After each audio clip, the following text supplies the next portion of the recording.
guys, it's Paige Layle here. Welcome back to my channel. You may know me from TikTok. I make videos about autism and stuff. Make sure you follow me there at Paige Layle and also follow my Instagram with the same name. If this is your first time being here, hey, what's up? Today's topic is gonna be a good one, so keep watching.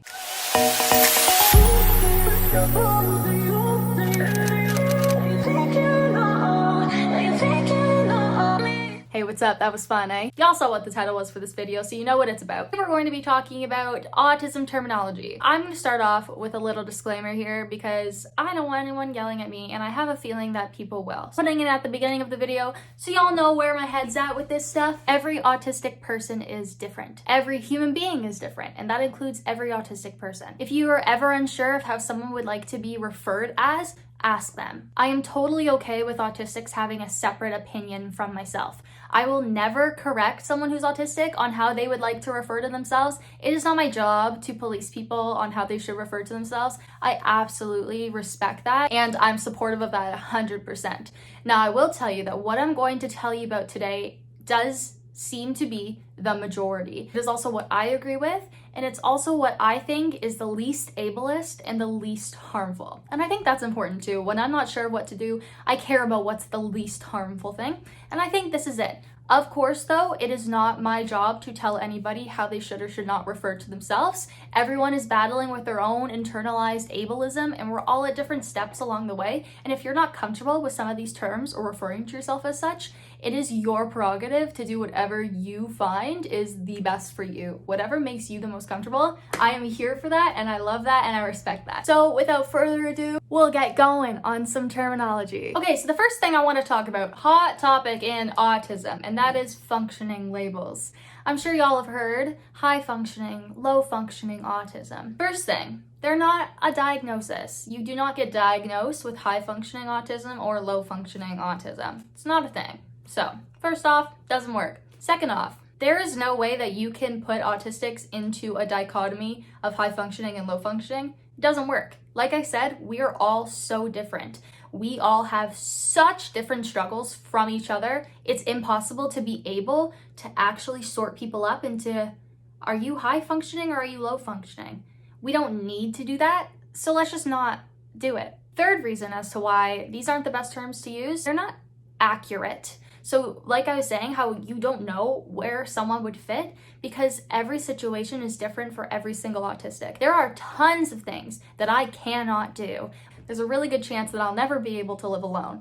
But because I can talk or whatever, a lot of you guys may assume I'm high functioning. This is why it's so subjective because it's not a diagnosis that there's so much room for error. These just don't work. Not only do they not actually work, but they don't tell you anything about the person. So if you hear low functioning autism, what do you equate that to? Because it's different for every single person. Obviously, I can't stress that enough. I will tell you over and over again that autism is different for every single person. If someone says, oh yeah, I'm high functioning autistic, what does that mean? What do you need help with? My recommendation to people that want to use these terms or like really think that they're important is to instead explain what that person needs support with. Like, what are the things that they struggle with? Because if you're not being descriptive, then you're not going to get the right help, I would assume. And if a person on the street is just like, oh, your son's autistic, are they high functioning or low functioning? Here's the thing, person on the street, it's none of your fucking business. Are you my doctor or someone who's gonna give me these accommodations? No? Then go away. No one needs to know that. Personal information, because a lot of the times people want to hear that your kid's high functioning, so they're not that bad, because apparently being low functioning is bad. And that's another thing that I want to talk about. Those terms actually come from a really bad circumstance. You guys may have heard me talk about Hans Asperger before. You guys have ever heard of Asperger syndrome? So Hans Asperger, super cool guy. He was a Nazi. He worked for Nazi Germany in World War II. Some people message me and they're like, Hans Asperger did so many good things for autistics. He saved their lives. Buckle in. He only saved lives of people that were, he deemed, high functioning because they could work and make the Nazis money. You know, when he had autistics in concentration camps and he was like, oh, autistics, y'all can die. But wait, I think these autistics, have a different level of functionality than those ones. These ones can work for us, guys. What do you think? We save them, put them to work, make us some money. Those guys can go die, but these guys, I'm gonna name them after me. My dudes over there. That's kind of messed up, I think. I don't want to be a part of that. A lot of the autistic community does not like or use functioning labels. And we're shifting into just telling people what our needs are instead of making a vague thing. I'm autistic, I'm not good with being vague, so if you need to know, I'll give you a list, okay? I will handwrite you steps 1 to 27. Here is the second term that I really want to talk about. And this one, you guys might be a little upset with me because you probably learned the opposite in school. This is person-first language versus identity-first language. Person-first language is person with autism, and identity-first language is autistic person. Person-first language is the idea of referring to a person by their personhood first rather than their diagnosis, their disorder, whatever. Identity first language is using their identity before personhood. And when I first heard of the differences between the languages, I thought that's the same thing twice. You just rearranged the words. And sometimes one phrase works better grammatically than the other phrase. You guys will hear me say these interchangeably because they don't matter much to me. They are the same thing. A lot of people that are in school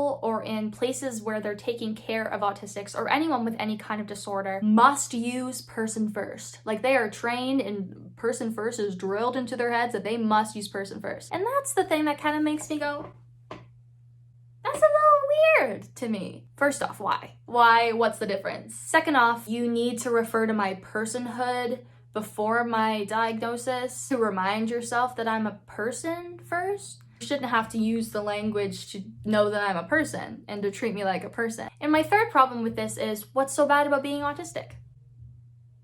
Right? I don't have autism. I don't carry it around with me. Like I am autistic. I'm autistic. It embodies every single part of me. Like I would be a completely different human being if I wasn't autistic. I cannot separate them. There are some things with this that might change, like grammatically saying like person with ADHD rather than ADHD person. That one sounds kind of better. And then there are also things that can be separated sometimes. Like some people, their anxiety is not a core part of them and they would like to know that their anxiety is not a core part of them. That's more than okay. For a lot of autistics, our autism is a huge part of who we are. It is part of our identity. We do not need to separate our autism and our personhood because autism is not bad. We can be an autistic person and that is okay. So when it comes to person first language versus identity first language, I'm never going to correct somebody and say, oh, you mean autistic person. I will not correct you because I don't care. If you insist on going, Paige, you said autistic person, you mean person with autism. I'm gonna go, no, you're a person with autism, or I'm an autistic person, and that's okay. Those are the main ones with controversy behind them. But here are just some overall terms that you might need to know. Autistic people are also neurodivergent. You'll see ND for neurodivergent going around, and people that aren't are neurotypical, or your brain's developed typically. Autistic people are not the only people that are neurodivergent. There's also people with ADHD, OCD, and Tourette's are all examples of neurodivergencies. There are like speculations that mental illnesses and mental disorders are also on this. It's just that your brain's developed in a different way than a normal, neurotypical brain. You'll also hear the term masking. Now this is a video that I will be making and I will be linking it down below once it's done because I haven't filmed it yet. Masking is suppressing your autistic traits in order to appear neurotypical in society. It's the reasons why a lot of girls or AFABs especially get misdiagnosed or diagnosed with autism later in life. So those are important terms for you to know as well. Okay, and another thing that we really need to talk about is special abilities and disabled, those words. I have a problem with like special anything, you know, special education, special whatever, because here's what I think. Tell me if I'm far off. I think that my needs are not special. I have the same needs as everybody else. We all need, you know, the same stuff. We need to be able to move around. We need to eat. We need to sleep. We need to breathe. We need to communicate in some way. We need the same things. Just the pathways of getting there are different. I think that the term like special needs makes it seem like we are like extravagant, that our needs are too extreme to be considered normal. I think accommodations should be normal. I don't think they should be seen as above and beyond. I think they should be the bare minimum. And also I think that kind of brings in the idea that disabled people aren't deserving of rewards and accommodations unless they have a special ability about them. Like, yeah, that guy with no limbs that has prosthetic legs can run a freaking marathons. That's amazing. Your sister who lost her legs might not ever be able to do that, and she doesn't need, you know, thousands of dollars in prosthetics and training to be worthy of respect and accommodations. That autistic guy that can look at a cityscape and draw it all, amazing. Like, that is fantastic. But you know what? A lot of other people are not going to be able to do that. And we shouldn't have to have a special ability for you to respect us. There are a lot of us that have nothing that special about us. So I don't know, the term special abilities really just irks me. Another problem word is disabled. And here's the thing. I think a lot of people shy away from saying disabled. Like, I think a lot of people are uncomfortable. Like, they don't want to say that you're disabled. They don't want to say, like, you're not disabled, you're differently abled. Why do you not want to say disabled? Because you've been taught that disabled is a bad word that we shall not use because that's rude to a person. That way of thinking doesn't sit right with me. You do not have to shy away from the word disabled. If you are purposely shying away from the word disabled, you're kind of giving across you shouldn't be disabled. It should not be ignored. It should be talked about. It should be heard. You should hear about our problems, and we should try to work on a better world where we can fix them. Oh, here's another yummy term that I heard of on TikTok. Neurotypical passing. Here's my thoughts on this. Haven't brought it up a lot in TikToks because I was like, kind of like, I don't know how to respond to that word, but I feel like people are using it as like functioning labels 2.0, which already makes me uncomfortable. The other thing that doesn't sit right with me about the term neurotypical passing is in what case. Like, people are not always neurotypical passing. You can't be neurotypical passing 100% of the time, or that doesn't make any sense. I would say 90% of situations that I am in, everyone knows I'm autistic. Not just because they follow me and stuff, but because I am a weirdo.